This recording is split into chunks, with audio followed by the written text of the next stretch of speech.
জুলাই আমরা দেখেছি আজকে থেকে 11 মাস আগে যে আন্দোলনের মাধ্যমে আমরা নতুন বাংলাদেশ পেয়েছি, যে সমস্ত কচিকাঁচা শিশু ছাত্র জনতা আত্মহত্যা দিয়েছেন, অনেকে আজকে বিভিন্ন পর্যায়ে বিভিন্ন হাসপাতালে চিকিৎসাধীন আছে। তারই সাথে মাইলস্টোন স্কুলে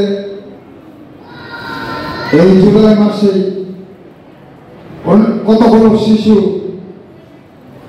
নিহত হয়েছে, কতগুলো শিক্ষয়িত্রী নিহত হয়েছে, তাদের আত্মার মাগফিরাত কামনা করে আমার কথা শুরু করছি।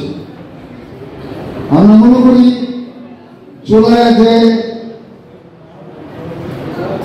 অঙ্গীকার নিয়ে আমরা আন্দোলন করেছি, ফ্যাসিস্ট সরকারকে আমরা দেশ থেকে বিতাড়িত করেছি, সেই অঙ্গীকার আমরা যেন ভুলে না যাই।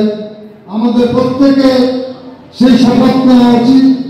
আমরা 11 জুলাই যে অঙ্গীকার নিয়ে এই দেশে আন্দোলন করেছিলাম ছাত্র জনতার সাথে, আমরা যেন পিছিয়ে না যাই, এই দেশকে শোষণ মুক্ত একটা বাংলাদেশ আমরা করতে পারি এবং এই দেশের সাধারণ মানুষের মুখে যাতে আমরা শান্তি ফুটিয়ে তুলতে পারি, এই আশাবাদ ব্যক্ত করে সকলকে ধন্যবাদ দিয়ে সকলের সুস্বাস্থ্য কামনা করে আমার কথা শেষ করছি। সকলকে ধন্যবাদ।